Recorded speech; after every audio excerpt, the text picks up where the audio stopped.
Assalamualaikum warahmatullahi wabarakatuh.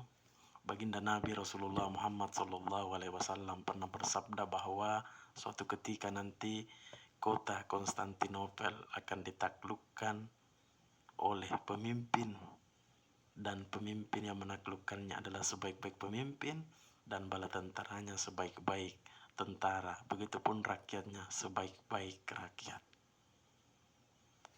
Setelah sabda baginda Nabi tersebut, ada pula sahabat yang bertanya, "Wahai Rasulullah, manakah yang pertama akan ditaklukkan, kota Romawi atau Konstantinopel?"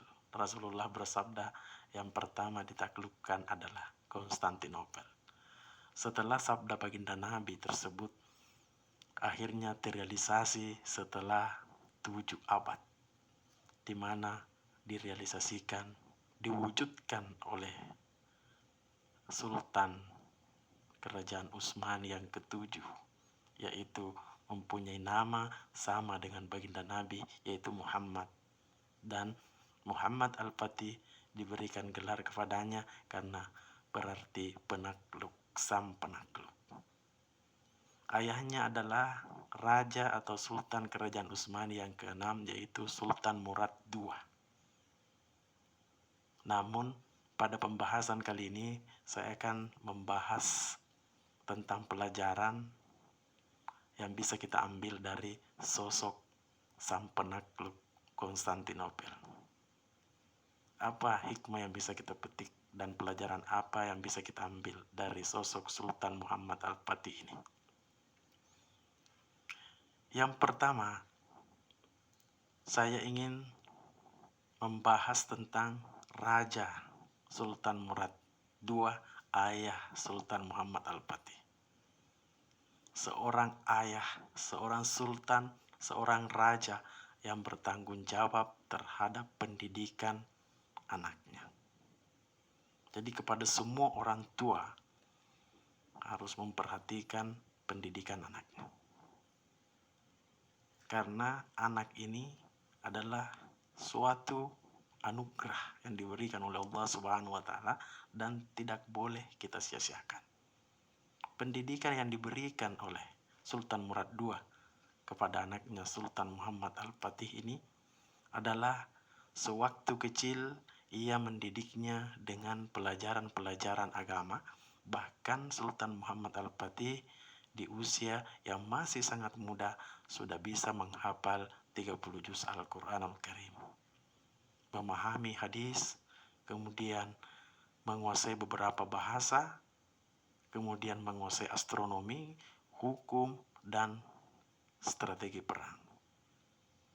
Itulah yang diajarkan oleh ayahnya Sultan Murad II kepada anaknya Sultan Muhammad Al-Fatih. Bahkan setiap kali Raja atau Sultan Murad II ini bersama dengan anaknya selalu diingatkan kepada anaknya sambil menunjuk ke arah kota Konstantinopel bahwa suatu ketika nanti, wahai anakku, engkau akan menaklukkan kota Konstantinopel. Itulah perlunya orang tua terhadap anak. Kalau mendidik anaknya, selalu katakan sesuatu yang baik-baik. Misalkan, "Nah, kamu jangan begitu. Suatu saat nanti kamu akan jadi dokter," misalkan.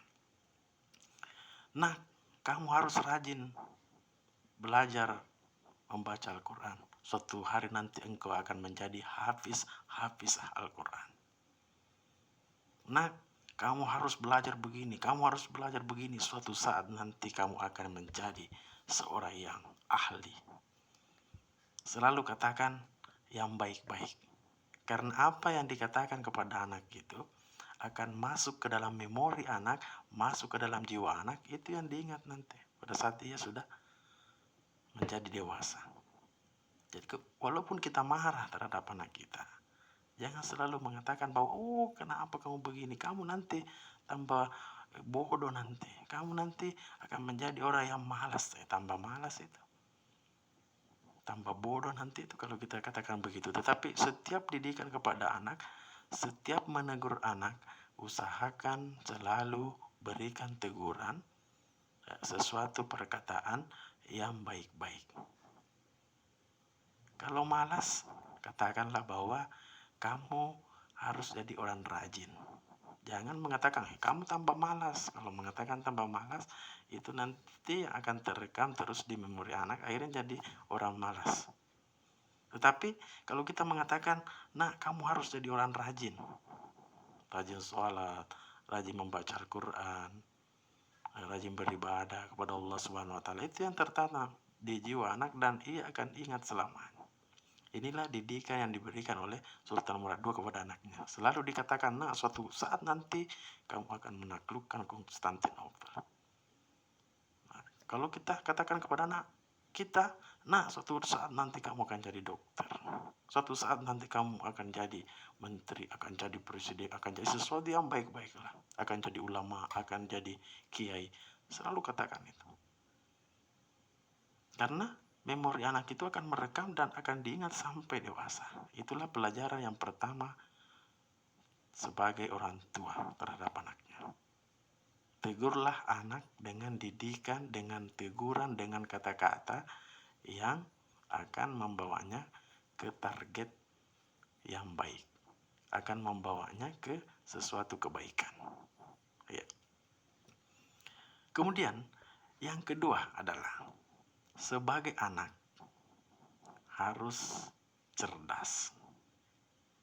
Ini terbukti oleh Sultan Muhammad Al-Fatih bahwa masih kecil sudah bisa hafal Al-Quran, sudah memahami beberapa bahasa, kemudian ahli di bidang hukum, matematika, astronomi, dan strategi perang. Karena pada usia yang sangat muda sekali, umur 21 tahun, ia sudah diberikan kepercayaan sebagai Raja Utsmani yang ke-7. Jadi karena memang cerdas, dasar anaknya memang cerdas, kemudian diberikan pendidikan yang lebih menambah kecerdasannya. Nah, itu hikmah yang harus kita ambil, bahwa setiap anak berikanlah didikan yang baik, berikan didikan agama, kemudian di samping itu ilmu-ilmu umum, kemudian ilmu-ilmu yang lain, berikan semua. Biarkanlah otaknya Jerman, biarkanlah otaknya Amerika, tetapi jiwanya tetap Makkah dan Madinah. Itu. Biarkanlah ilmu umumnya tinggi, tetapi akhlaknya juga jauh lebih tinggi. Ilmu agamanya jauh lebih tinggi. Jadi harus anak yang cerdas, dan itu tergantung dari pertama kewajiban orang tuanya untuk mendidiknya, kemudian anak sendiri harus bersungguh-sungguh untuk belajar demi masa depannya. Selanjutnya, pada saat penaklukan Konstantinopel, itu bukan hal yang mudah, tetapi di situ diujilah seorang sultan, seorang raja, Sultan Muhammad Al-Fatih. Dari strategi ilmu perang yang dimilikinya, disitulah ia diuji oleh Allah Subhanahu wa Ta'ala. Tetapi yang harus tetap dilakukan adalah tetap minta doa kepada Allah Subhanahu wa Ta'ala. Sultan Muhammad Al-Fatih, walaupun sementara dalam kondisi peperangan, selalu menjadi imam bagi pasukannya, selalu menjadi imam dalam sholat terhadap prajurit-prajuritnya, dan meminta kepada Allah, berdoa kepada Allah supaya dimuluskan langkahnya, kemudian diberikan keberhasilan dalam perjuangannya untuk menaklukkan kota Konstantinopel.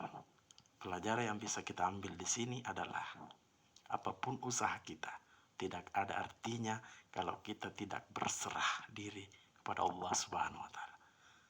Tidak ada artinya usaha kita kalau kita tidak bertawakal kepada Allah Subhanahu wa Ta'ala.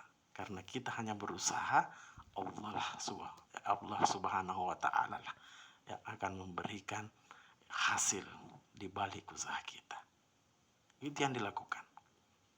Peperangan yang sudah berlangsung lama belum membuahkan hasil, membuat Sultan Muhammad Al-Fatih ini merubah strategi perang yang ia berikan kepada bala tentaranya, kepada pasukannya, dan pada akhirnya bisa menaklukkan Konstantinopel. Pelajaran yang bisa kita ambil lagi di sini adalah jangan mudah menyerah. Baru dapat masalah sudah menyerah. Selalu ada beberapa rencana untuk mencapai target. Ada rencana A, ada rencana B, ada rencana C. Kalau gagal rencana A, cepat beralih ke rencana B. Gagal rencana B, cepat beralih ke rencana C. Begitu selanjutnya. Dan begitulah kehidupan ini. Jangan baru dapat masalah, waduh, sepertinya sudah mau berhenti hidup. Tidak bisa begitu. Tetapi belajarlah untuk lebih baik. Belajarlah untuk merubah segala sesuatu yang akan membawa kepada keberhasilan. Jangan mudah menyerah, pantang menyerah. Nah, itulah yang dilakukan oleh Sultan Muhammad Al-Fatih. Kemudian hikmah yang bisa kita ambil lagi pada saat menaklukkan Konstantinopel.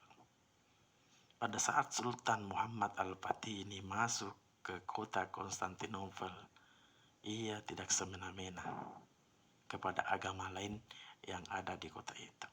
Tetap menghargai. Bahkan ia sangat menghormati agama-agama selain agama Islam pada waktu itu. Itulah yang harus kita ambil hikmahnya, bahwa selalu menghargai orang. Kemudian menghormati orang. Karena kita ini tidak bisa memaksakan keadaan kepada orang di sekitar kita.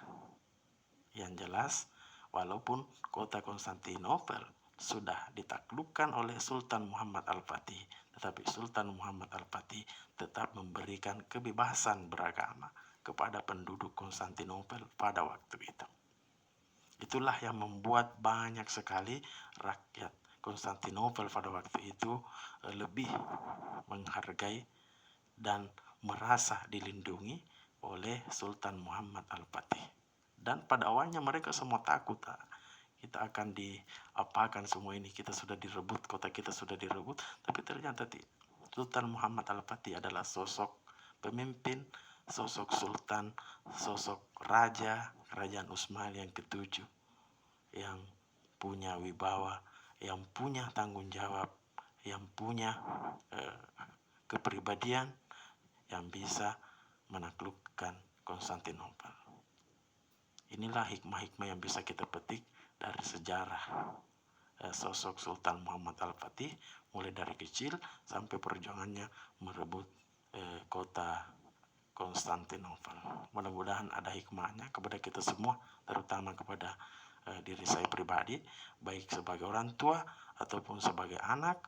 Inilah harus kita pelajari sebaik-baiknya, bahwa tetap kita bertawakal kepada Allah Subhanahu wa Ta'ala. Inilah bukti sabda baginda Nabi 7 abad setelah baginda Nabi bersabda bahwa suatu saat kota Konstantinopel akan ditaklukkan oleh seorang pemimpin, dan pemimpin itu adalah sebaik-baik pemimpin, bala tentaranya, pasukannya adalah sebaik-baik pasukan, sebaik-baik bala tentara, dan rakyatnya pun adalah sebaik-baik rakyat. Karena semua bala tentara prajurit dari Sultan Muhammad Al-Fatih semua rajin beribadah, rajin salat, bertawakal kepada Allah Subhanahu wa Ta'ala di bawah komando Sultan Muhammad Al-Fatih. Terima kasih. Wassalamualaikum warahmatullahi wabarakatuh.